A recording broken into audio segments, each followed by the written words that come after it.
Ma vie, avant que tout ne bascule, était une mosaïque de routines, de petites habitudes qui s'emboîtaient les unes dans les autres avec la précision d'une horloge ancienne.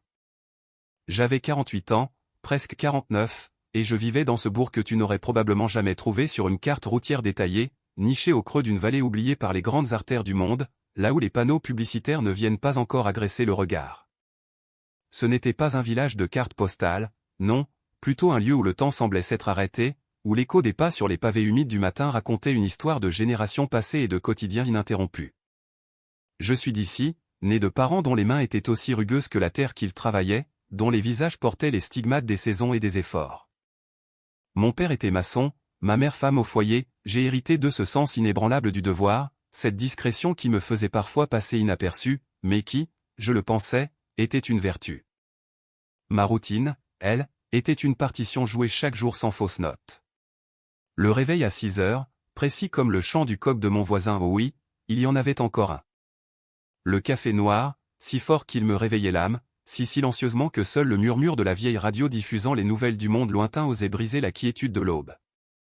Puis la boulangerie, celle de Monsieur Dubois, l'odeur du levain et du pain chaud emplissant mes narines, une petite parenthèse enchantée avant d'affronter le jour. Et le travail, toujours le même depuis 25 ans, ajusteur dans l'usine locale, une usine qui avait connu ses heures de gloire et qui, aujourd'hui, luttait pour survivre, comme tant d'autres dans notre région. Mes gestes y étaient devenus mécaniques, répétitifs, une danse orchestrée entre le métal et mes outils, mais cette constance, cette répétition, me procurait une forme de sécurité que je ne savais pas précieuse à l'époque. Le bruit assourdissant des machines, l'odeur âcre de l'huile, les visages familiers de mes collègues avec qui je partageais plus de silence que de mots. C'était ma bulle, mon monde. Le chemin du retour, les salutations aux voisins, ces rituels immémoriaux. Monsieur Jean, le vieux facteur à la retraite, qui arrosait ses géraniums avec la ferveur d'un prêtre officiant sa messe. Madame Delphine, sa petite silhouette penchée sur sa haie, toujours un sourire timide. Puis la maison, le jardin à entretenir, la terre à retourner, à regarder pousser. Le dîner avec Élodie, nos silences confortables, parfois un film à la télévision, les programmes d'information qui nous rappelaient que le monde tournait, même si le nôtre semblait s'être figé. C'était une vie simple, tellement simple qu'elle en devenait presque invisible aux yeux de ceux qui ne la vivaient pas. Mais c'était ma vie, et je l'aimais, ou du moins, je le croyais de toute la fibre de mon être. Les petites joies de cette existence, elles aussi, étaient discrètes, presque murmurées. Le goût parfait d'une tasse de café chaud au lever du jour, quand le soleil se lève paresseusement sur les toits.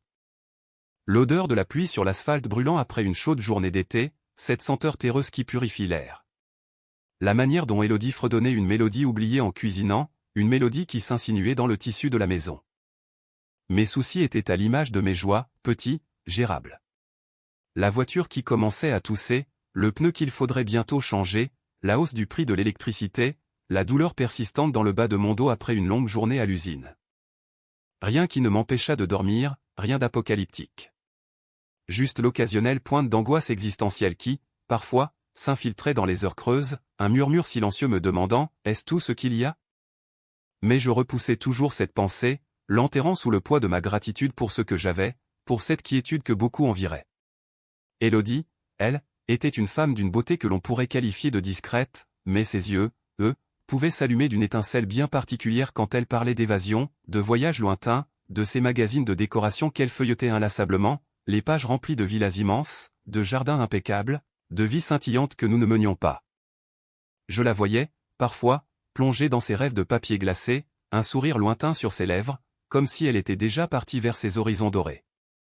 Et moi, je souriais aussi, un peu naïvement, pensant que c'était le lot de tous les couples, ces aspirations différentes. Ne sommes-nous pas tous, quelque part, des rêveurs? Qu'aurais-tu fait, à ma place, quand tu percevais ces légères dissonances dans le chant de votre vie à deux? Aurais-tu interrogé ces silences, ces regards perdus au-delà de notre horizon limité? J'ai choisi de les ignorer, de les interpréter comme de simples fantaisies, des désirs inoffensifs que le temps et la réalité finiraient par tempérer. Je l'aimais, et l'amour, pour moi, était une sorte de filtre magique qui adoucissait les angles, rendait les ombres moins menaçantes, transformait les ambitions inassouvies en désirs poétiques. Nous étions ensemble depuis nos 20 ans, un couple que je pensais solide, bâti sur des années de partage, de rires, de larmes parfois silencieuses, de ces petites épreuves qui, disait-on, cimentent les unions. Nos dimanches après-midi à flâner, nos repas partagés au son de la vaisselle, ces petites habitudes qui, comme des fils invisibles, tissent la trame d'une vie à deux. J'étais aveugle, je le sais maintenant, avec la lucidité impitoyable de l'après. Mais à l'époque, c'était de l'amour, de la confiance absolue, ou peut-être juste une peur profonde de voir les choses telles qu'elles étaient réellement, de déchirer le voile d'une réalité confortable.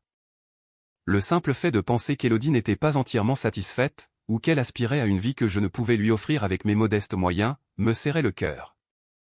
C'était une pensée que je repoussais avec la même vigueur que j'utilisais pour enterrer mes propres doutes. Ces numéros, tu sais, c'était une sorte de fantôme, mais un fantôme familier, pas effrayant, plutôt une ritournelle lancinante qui revenait chaque semaine. La date d'anniversaire de ma mère, celle de notre rencontre avec Élodie, mon numéro de rue, et 2 chiffres pris au hasard dans un vieux rêve où je courais après un train qui s'éloignait. Chaque semaine, depuis des mois, peut-être des années, j'achetais ce même billet.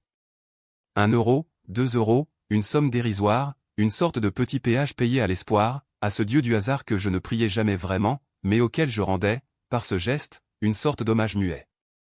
C'était un automatisme, comme se brosser les dents le matin ou boucler sa ceinture en voiture. L'odeur caractéristique du bureau de tabac de Madame Martin, le stylo usé pour cocher les petites cases, la petite conversation rituelle, toujours la même. Bonne chance, Monsieur Duval. Et moi de répondre, avec un sourire en coin, comme d'habitude, Madame Martin, la chance est un plat qui se mange froid. Une blague usée, mais qui me plaisait, parce qu'elle contenait cette petite part de fatalisme que je cultivais. Je ne croyais pas vraiment à la chance. Je croyais au travail, à la sueur, à la persévérance. Mais ces numéros, ils s'étaient ancrés en moi, comme une mélodie entêtante. Une habitude, oui, mais une habitude qui portait en elle un infime fragment d'un rêve que je n'osais pas articuler, même à moi-même, un rêve de pouvoir enfin offrir à Élodie un peu de la vie de ses magazines. C'était un mardi soir, un soir comme tant d'autres, la lumière douce de la fin du jour filtrant à travers les rideaux. Le bruit du four ronronnait doucement dans la cuisine, diffusant l'odeur réconfortante du gratin dauphinois qu'Élodie préparait. La télévision était allumée en fond sonore, distillant des informations que j'écoutais d'une oreille distraite, l'esprit ailleurs, perdu dans le labyrinthe des pensées après ma journée de travail. Mon billet de loto était dans la poche de mon pyjama, froissé, presque oublié, comme un vieux mouchoir. Un geste machinal, presque inconscient. Je le sors, le déplie sur la table basse, la petite lampe de chevet projetant une lumière douce sur le papier, comme un projecteur sur une scène de théâtre vide. L'annonce du tirage. La voix monocorde de la présentatrice, si neutre qu'elle pourrait annoncer la fin du monde sans un frisson. Et voici les résultats du tirage du loto de ce soir. Mon cœur ne battait pas plus vite, pas la moindre trace d'excitation. Mes yeux parcouraient les chiffres qui s'affichaient un par un, lentement, inexorablement. Le premier, mon numéro de rue. Tiens, c'est amusant, une coïncidence. Le deuxième, la date de notre rencontre. Une autre coïncidence, décidément. Le troisième, l'anniversaire de maman. Ça commence à faire beaucoup, pensais-je, un léger frisson, froid et imperceptible, me parcourant l'échine. Mon souffle se bloque, imperceptiblement. Je ne bouge plus, figé, comme une statue. Élodie est dans la cuisine, le bruit de l'eau qui coule pour laver les légumes, elle ne voit rien de ma stupeur naissante. Le quatrième chiffre. Le cinquième. Et enfin, le numéro chance, la cerise sur le gâteau. Le silence de la maison est soudain assourdissant, le gratin est peut-être en train de brûler un peu dans le four. Je regarde le billet, puis l'écran. Encore. Et encore. Mes yeux font des allers-retours, incapables de croire à ce qu'ils voient. Les chiffres dansent, se brouillent, puis redeviennent nets. C'était là. Tous les numéros. Alignés. Parfaitement. Comme des soldats au garde à vous, ou des étoiles dans une constellation que je n'avais jamais remarquée. Une décharge électrique parcourt mon corps, une sensation étrange. Pas de joie explosive, pas de cri de triomphe. Juste un engourdissement total, une sorte de vide suspendu, un choc qui me laissait sans voix, sans mouvement, sans émotion claire. Mon monde venait de basculer, et je n'avais même pas senti le tremblement de terre. C'était comme si on m'avait injecté une dose d'anesthésiant directement dans l'âme. Le billet était là, entre mes doigts, un simple bout de papier, mais son poids était celui du monde entier, un poids colossal et insensé. J'ai annoncé la nouvelle à Élodie, d'une voix qui ne semblait pas être la mienne, étrangère et lointaine. On a gagné, Élodie. Le gros lot. Ses yeux se sont agrandis, son sourire est monté jusqu'aux oreilles, une joie pure, sans mélange apparent. Ce fut un tourbillon d'émotions, de questions fusant de tous côtés, de projets esquissés à la va-vite, jetés en pâture à l'euphorie du moment. Nous n'avons pas dormi tout de suite, bien sûr. Comment aurions-nous pu? Nous avons rêvé tout haut, parlé de ce que nous allions faire, de ce que nous pourrions enfin nous permettre, nous qui n'avions jamais eu de superflu. Une nouvelle voiture, un voyage lointain que nous n'avions jamais osé envisager, peut-être même une petite maison avec un jardin plus grand pour remplacer notre lopin de terre. Des choses simples, finalement, des désirs humains et modestes, mais qui, la veille encore, semblaient inaccessibles, relégués au royaume des fantasmes. Dans l'euphorie de l'instant, dans la lueur d'excitation qui brillait dans ses yeux, je n'ai vu que le bonheur partagé, l'éclat de la joie. Je me suis couché ce soir-là, bercé par le doux ronronnement de nos rêves éveillés, le billet soigneusement plié et mis en sécurité sous mon oreiller, comme un talisman magique, une promesse d'avenir. Mon esprit s'est éteint avec l'innocence d'un enfant qui croit encore aux fées, un homme qui pensait avoir tout gagné, le destin à portée de main, une nouvelle aube se levant sur notre vie. Je dormais d'un sommeil profond, l'esprit léger, ignorant la tempête qui s'annonçait, la houle sombre qui allait briser la coque de notre navire sans que je ne puisse rien faire. Je n'avais pas vu les fissures, les signes avant-coureurs qui, rétrospectivement, me sautent aux yeux avec une clarté insoutenable. J'avais cru que cette manne céleste était une bénédiction, un nouveau départ offert par le ciel. Je n'avais pas imaginé quel serait le révélateur d'un abîme, le prix à payer pour une patience que l'un de nous deux avait oubliée depuis bien longtemps, une patience qui avait ses limites. La vie, tu sais, c'est parfois comme ça, elle t'offre un trésor inestimable, et en même temps, elle te tend un miroir qui te montre la vérité, même la plus cruelle, celle que tu as toujours refusé de voir. Et moi, à ce moment-là, j'étais encore trop enivré par la promesse de la fortune pour voir au-delà du reflet doré, pour anticiper l'ombre grandissante de ce que j'allais perdre. L'annonce de ce gain colossal, tu sais, c'était une bombe à retardement, et je ne savais pas encore qu'elle allait m'exploser en pleine figure, me laissant au milieu d'un champ de ruines fumantes. Au début, après cette nuit où nous avions rêvé éveillés, allongés l'un contre l'autre sans vraiment dormir, une effervescence étrange s'est emparée de la maison, une sorte de fièvre. Élodie était d'abord aux anges, une euphorie contagieuse qui balayait tout sur son passage. Son rire résonnait plus fort, ses yeux brillaient d'une intensité que je n'avais pas vue depuis nos premières années, quand tout était promesse et découverte. Elle ne tenait pas en place, arpentant le salon, son téléphone à la main, cherchant déjà des destinations exotiques sur des écrans qui nous semblaient jadis inaccessibles. Des photos de villas avec piscine à débordement sur des falaises méditerranéennes, des images de yachts glissant sur des eaux turquoises, tout cela défilait devant mes yeux, étourdissant. Moi, je restais plus calme, ancré dans une sorte de sidération. C'était trop grand, trop soudain, comme si on avait jeté une constellation d'étoiles dans la routine grise de mon ciel. Je me contentais d'observer, un sourire doux aux lèvres, heureux de voir son bonheur. Mais, et c'est là que le venin a commencé à se distiller, cette joie, chez elle, a rapidement laissé transparaître une anxiété et une possessivité que je ne lui connaissais pas, une tension palpable sous le vernis de l'enthousiasme. Ses yeux, d'abord pétillants d'une joie pure, se sont mis à luire d'une lueur étrange face à cette somme colossale que nous allions toucher. Ce n'était plus le même éclat, mais quelque chose de plus acéré, de plus calculateur. Le billet de loto, que j'avais glissé dans la vieille boîte à cigares de mon grand-père, caché au fond de l'armoire, était devenu son obsession. Chaque matin, dès le réveil, ses premiers mots n'étaient plus un tendre bonjour, mon amour, mais un rapide tu es sûr que le billet est bien là. Elle vérifiait, non pas une fois, mais 3, 4 fois par jour, ses doigts effleurant le papier comme s'il s'agissait d'une relique sacrée, d'une extension de son propre corps. Connais-tu ce sentiment où la lumière change, et ce qui te paraissait clair et limpide se révèle sous un jour nouveau, plein d'ombre et de reflets trompeurs? Les discussions, qui auparavant étaient des échanges légers sur nos projets modestes ou les potins du village, ont muté en interrogatoires subtils, des scénarios improbables sur l'avenir, tous centrés sur l'argent. Quand allons-nous toucher l'argent, exactement? Et comment? En une seule fois? C'est plus sûr, non? Tu as pensé à un conseiller financier? Il faut qu'on s'entoure des meilleurs, tu sais, pour ne rien perdre. Les questions s'enchaînaient, des petites piques, des insinuations. Mon idée de rembourser d'abord les dettes, d'aider ma mère un peu, de mettre de côté pour l'avenir de nos neveux et nièces, était accueillie par un soupir à peine audible, un regard impatient. Oui, oui, bien sûr, mais on fera ça après. D'abord, nous.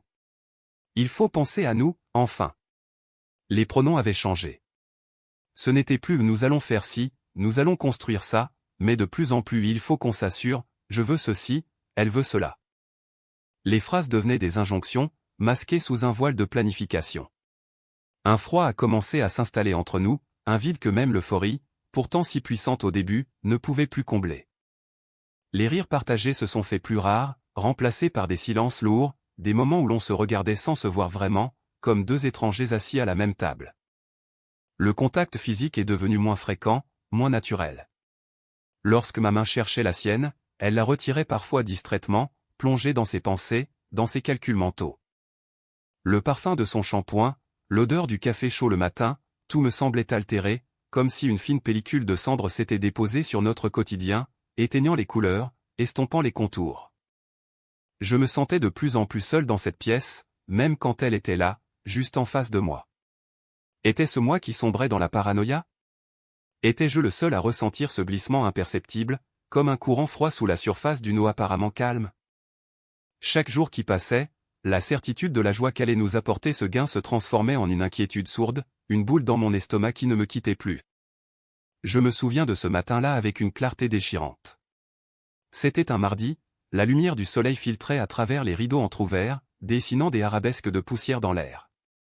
Le café venait de passer, son arôme amer et réconfortant emplissait la cuisine, notre cuisine si familière. Élodie était assise à table, le dos droit, une tasse entre les mains, le regard perdu au-delà de la fenêtre, vers le petit jardin où les premières roses de l'année s'apprêtaient à éclore. J'avais un pressentiment, une lourdeur inexplicable pesait sur l'atmosphère, comme juste avant un orage. J'ai posé ma propre tasse sur la table, le son du cliquetis résonnant étrangement dans le silence. C'est alors que le masque est tombé. Ces mots, prononcés avec une froideur que je n'aurais jamais cru possible, sont sortis de sa bouche comme des lames acérées, transperçant la mince pellicule de mon bonheur. Elle a tourné son visage vers moi, et il n'y avait plus d'amour, plus de chaleur dans ses yeux, juste une détermination glaçante, une expression que je n'avais jamais vue sur son visage. « Je veux le divorce », a-t-elle dit, sans une once d'hésitation, sans un tremblement dans la voix. Ces mots, si définitifs, si brutaux, ont résonné dans le silence de la cuisine, emplissant chaque recoin, aspirant l'air autour de moi. Mon cœur a fait un bond, puis s'est mis à battre à tout rompre, un tambour frénétique dans ma poitrine. J'ai senti mes mains trembler, la tasse dans ma main menaçant de glisser. Je n'arrivais pas à parler, ma gorge serrée par une force invisible. Elle a continué, d'une voix neutre, presque administrative, et bien sûr, je prendrai la moitié de l'argent. C'est la loi, tu sais. Tout ce qui est acquis pendant le mariage est partagé. La moitié. La moitié de cette fortune que je croyais nôtre, que je croyais destinée à nos vieux jours, à nos rêves communs, à cette vie que nous étions censés bâtir ensemble. C'était comme si elle arrachait la moitié de mon âme, la moitié de mon futur, la moitié de tout ce que j'avais toujours considéré comme sacré. Le café s'est refroidi dans nos tasses, le soleil a continué de briller sur le jardin, mais pour moi, le monde s'est soudainement teinté de gris. Le sol s'est dérobé sous mes pieds, les murs de la maison ont semblé s'éloigner, me laissant seul dans un vide abyssal. Le rêve que nous avions caressé la nuit du tirage s'est brisé en 1000 morceaux, chacun coupant plus profondément que le précédent. C'était la première fois que l'argent se transformait en un poison aussi virulent dans notre foyer, un poison qui avait rongé la confiance, éteint l'amour et révélé une facette d'Élodie que j'aurais souhaité ne jamais connaître. Connais-tu ce sentiment de trahison si profonde qu'elle te laisse incapable de respirer, incapable de penser, juste là, au milieu des décombres de ce que tu croyais être ta vie? C'est une douleur qui ne se manifeste pas par des cris, mais par un vide sidéral à l'intérieur, un trou noir qui absorbe toute la lumière, toute la chaleur, tout espoir. Elle m'avait regardé, ce matin-là, avec les yeux froids d'une étrangère, une prédatrice calculatrice, et j'ai compris que l'Élodie que j'avais aimée, celle qui riait aux éclats et se blottissait contre moi, était morte bien avant cette déclaration, tuée par la lueur insidieuse de millions d'euros. Le tribunal. Ce mot résonne encore en moi avec une froideur métallique, une résonance qui n'a rien à voir avec le son d'une cloche d'église ou le rire d'un enfant. C'était le glas de notre amour, l'arène stérile où notre vie commune allait être mise en pièces, chaque mot pesant le prix exact d'années de partage, de promesses et d'illusions. Je me souviens de l'odeur âcre des vieux parquets cirés, mêlée à celle du désinfectant et d'une pointe de sueur nerveuse. L'air était lourd, immobile, comme si le temps lui-même s'était figé, refusant d'avancer, de nous épargner cette épreuve. Qu'aurais-tu fait, à ma place, en te retrouvant face à celle qui avait partagé ton lit, tes rêves, et qui, désormais, ne voyait en toi qu'un porte-monnaie sur pattes? J'ai pénétré dans la salle avec une dignité forcée, chaque pas une tentative consciente de ne pas m'effondrer sous le poids de la honte et de l'incrédulité. Les néons du plafond jetaient une lumière blafarde sur les visages, estompant les couleurs, rendant tout plus gris, plus morne. Maître Dubois, mon avocat, m'attendait déjà, son expression empreinte d'une gravité calme qui me rassurait un peu. Il était l'encre dans cette tempête, le seul rempart contre ce déferlement de cupidité. En face, de l'autre côté de la salle, Élodie était déjà assise. Elle portait une robe sombre, impeccablement coupée, qui masquait sans doute la tension sous ses traits. Ses cheveux étaient coiffés avec une précision chirurgicale, et ses yeux, habituellement si doux et rieurs, brillaient d'une lueur froide, d'une détermination que je ne lui avais jamais connue. C'était une étrangère, assise là, à quelques mètres de moi, prête à démolir ce que nous avions bâti. Mon cœur se serrait, non pas de douleur, mais d'une sorte de stupeur glacée. Comment la femme que j'avais aimée pouvait-elle être cette femme-là? La séance a commencé, une liturgie judiciaire qui me semblait interminable. Le greffier, le juge, leur voix monocorde résonnait dans le silence tendu. Puis vint le tour de l'avocat d'Élodie. Il s'est levé, silhouette élancée et costume impeccable, avec une assurance presque arrogante. Ces mots, polis et acérés, ont commencé à déconstruire notre histoire. Il a parlé de la durée de notre mariage, de notre vie commune sous le même toit, des devoirs et des droits matrimoniaux. Il a dépeint Élodie comme une épouse dévouée, une partenaire loyale, dont l'avenir était soudainement menacé par mon gain inattendu. Il a insisté sur la communauté des biens, le principe fondamental qui régit l'union, et la nécessité de partager équitablement cette fortune. Chaque phrase était une pique, chaque argument un coup de marteau sur le verre déjà fissuré de mon cœur. Il a souligné, avec une éloquence calculée, que le gain à la loterie, en l'absence de contrat de mariage spécifique, devait être considéré comme un bien acquis pendant l'union, et donc partageable à 50%. J'écoutais, hébété, les mots s'écrasaient contre moi comme des vagues. Il y avait une part de vérité dans ce qu'il disait, une vérité légale, impersonnelle, qui ignorait totalement l'humain, la trahison. Élodie fixait le juge, le menton légèrement relevé, ses yeux exprimant une conviction inébranlable, comme si elle était la victime, et moi, le bourreau retenant son dû. Je la regardais, et au lieu de la colère, je sentais un vide abyssal s'installer en moi. Ce n'était pas seulement l'argent qu'elle cherchait, c'était la destruction de tout ce que nous avions été, une amputation de notre passé. Connais-tu ce sentiment où l'on voit la personne qu'on a chérie se transformer en un monstre d'égoïsme sous tes yeux, en plein jour, sans masque? C'était ça, ce que je ressentais. Une nausée profonde, une déchirure de l'âme. Quand ce fut mon tour, je me suis levé, le dos droit, l'estomac noué.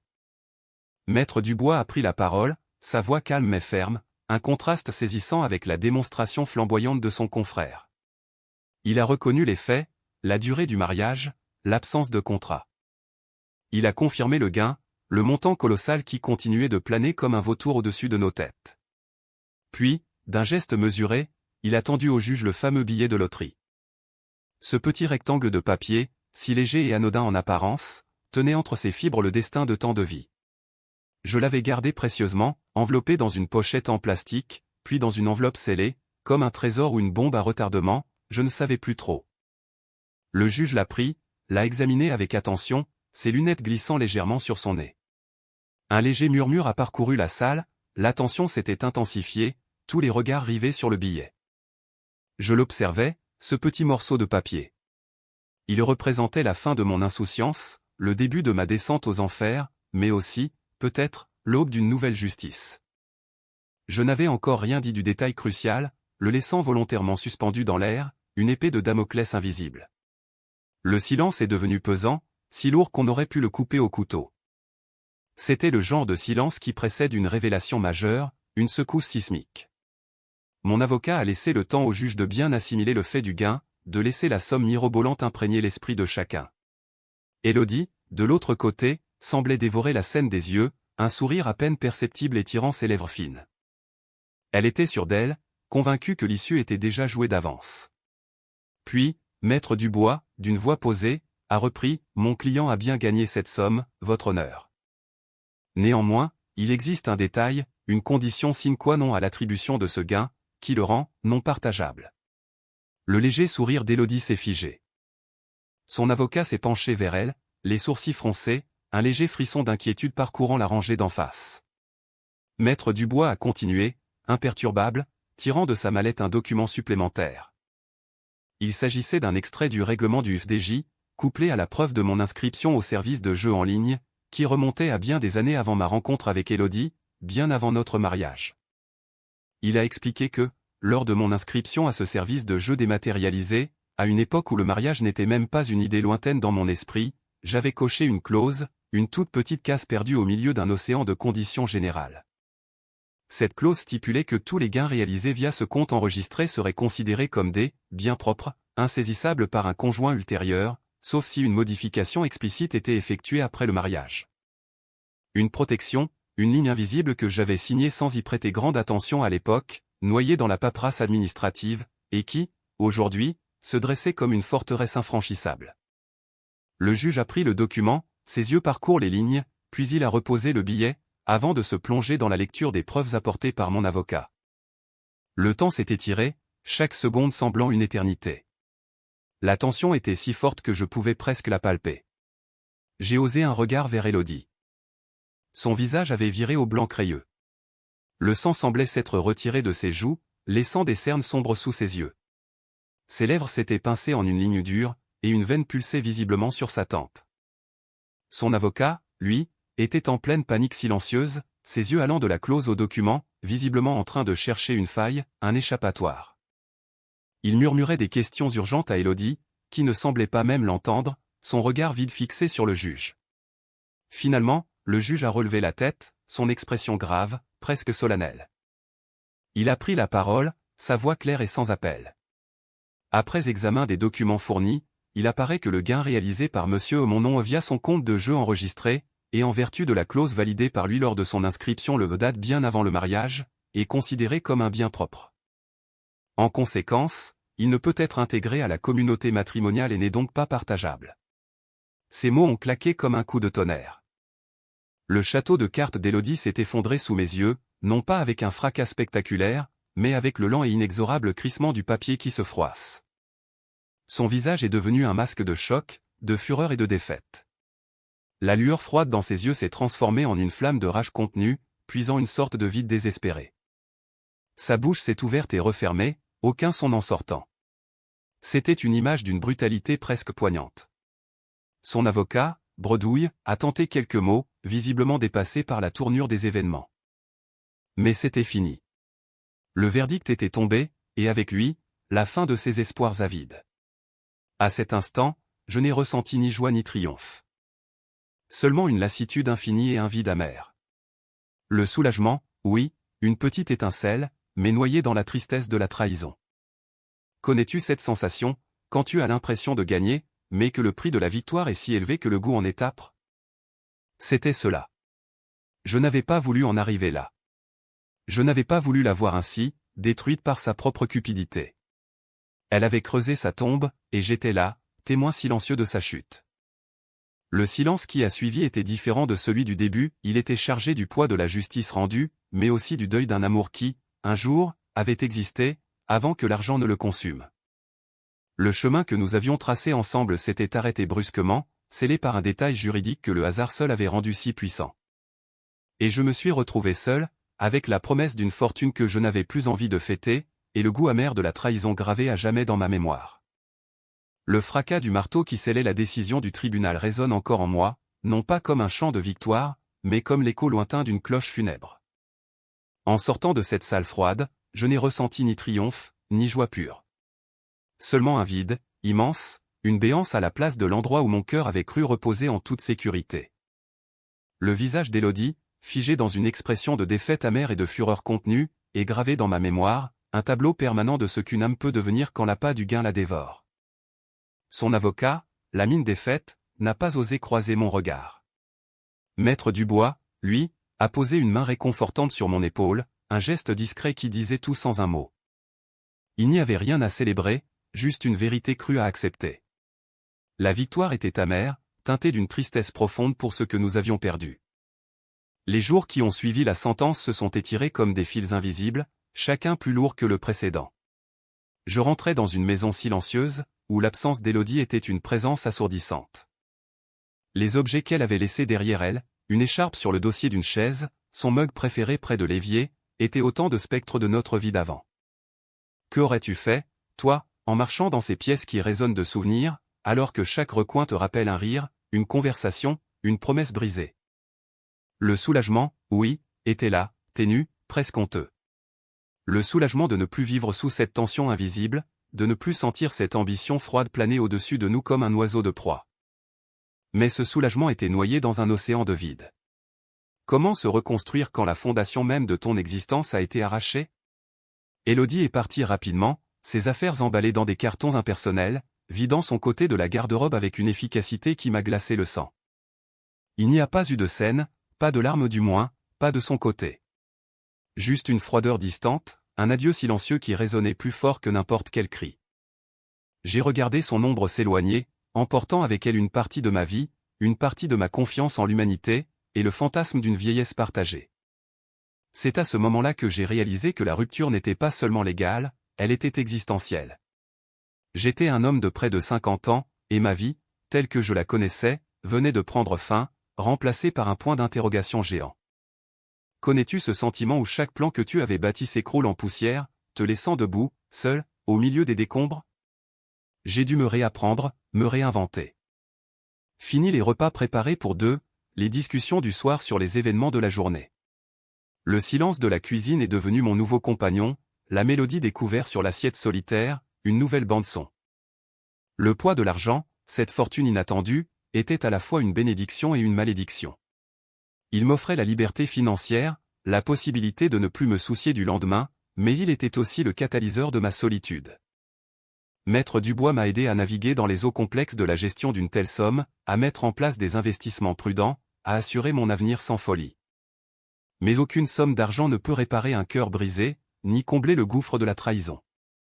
Les nuits étaient les plus difficiles. Les insomnies, compagnes fidèles, me ramenaient inlassablement aux moments clés, aux signaux que j'avais ignorés, aux mots doux qu'elle prononçait alors que son cœur, je le savais maintenant, était déjà ailleurs, calculant, pesant. Je me demandais sans cesse si j'aurais pu voir, si j'aurais pu faire quelque chose.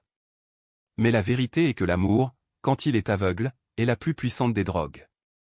Il vous fait ignorer les fissures, peindre sur les taches, croire au mirage. J'ai commencé par de petites choses, des détails. Ranger la maison, non pas pour oublier Élodie, mais pour la transformer en mon propre sanctuaire. Repeindre les murs d'une couleur plus apaisante, acheter de nouveaux meubles, des objets qui ne portaient pas le poids de nos souvenirs communs. J'ai repris la lecture, ma vieille passion oubliée, me plongeant dans des mondes lointains pour échapper un instant au mien. Les longues promenades en forêt sont devenues un rituel, les arbres, mes confidents silencieux. Le murmure du vent dans les feuilles, le chant des oiseaux, tout cela me rappelait une forme de pureté et de résilience que je cherchais désespérément à retrouver en moi. Chaque pas dans la nature était une tentative de recoudre les lambeaux de mon âme. Le travail aussi a changé. J'ai continué quelques mois, pour le rythme, pour l'ancrage dans le réel, puis j'ai décidé de prendre une semi-retraite. J'ai investi une partie de l'argent dans des projets locaux, des initiatives sociales qui me tenaient à cœur, loin des projecteurs, cherchant à donner un sens à cette fortune qui m'avait tant coûté. Je ne cherchais pas la gloire, mais la satisfaction de savoir que, d'une manière ou d'une autre, ce gain, ce déclencheur de ma tragédie personnelle, pouvait aussi être une source de bienfaits pour d'autres. C'était une façon de transformer l'amertume en quelque chose de positif, une sorte d'alchimie de l'âme. Cette épreuve, aussi douloureuse fut-elle, m'a offert des leçons inestimables, gravées au fer rouge dans mon esprit. Elle m'a enseigné la fragilité de nos liens, la manière dont ils peuvent se déchirer sous le poids de la tentation, comme une toile d'araignée emportée par le vent. J'ai appris que l'argent n'est pas une fin en soi, mais un puissant révélateur. Il ne crée pas la cupidité, il la révèle, il la magnifie, la fait sortir des tréfonds insoupçonnés de l'âme. Il montre la vraie nature des gens, celle qui est souvent cachée sous le vernis des apparences, des mots doux et des promesses. les abîmes que j'ai découverts chez Élodie, celles que je pensais connaître par cœur, m'ont rappelé à quel point nous sommes tous des inconnus les uns pour les autres, même après des années de vie commune. Aujourd'hui, mes yeux voient le monde avec une lucidité nouvelle, une sagesse teintée de mélancolie, certes, mais aussi d'une paix profonde. La vraie richesse, je l'ai compris, ne se compte pas en billets de loterie, en château ou en voiture de luxe. Elle se trouve dans l'intégrité de son propre cœur, dans la capacité à pardonner, même quand on ne peut pas oublier, dans la sérénité d'une conscience tranquille. Elle est dans la capacité à se regarder dans le miroir et à reconnaître l'homme que l'on est devenu, un homme certes blessé, mais plus fort, plus sage, plus authentique. Cette histoire, ma propre histoire, n'est pas unique. Elle est un reflet, un miroir tendu à chacun d'entre vous. Elle aurait pu arriver n'importe où, à n'importe qui, dans n'importe quelle petite ville tranquille, avec n'importe quelle somme d'argent comme catalyseur. Il suffit d'un instant, d'une étincelle inattendue, pour que tout bascule, pour que les masques tombent et que la vérité éclate au grand jour. La trahison, qu'elle soit financière ou émotionnelle, est une blessure universelle. Elle nous force à nous poser des questions profondes sur nous-mêmes, sur nos valeurs, sur ce que nous sommes prêts à sacrifier pour nos rêves ou pour l'illusion du bonheur. Alors, je vous pose cette question, sincèrement, du fond de mon cœur, qu'aurais-tu fait à ma place? Comment aurais-tu réagi face à une telle trahison, à ce choc entre l'amour que tu croyais éternel et la cupidité la plus abjecte? Auriez-vous succombé à la colère, à la vengeance, ou auriez-vous cherché, comme moi, à reconstruire, pierre par pierre, une nouvelle vie, plus authentique, même si elle est solitaire?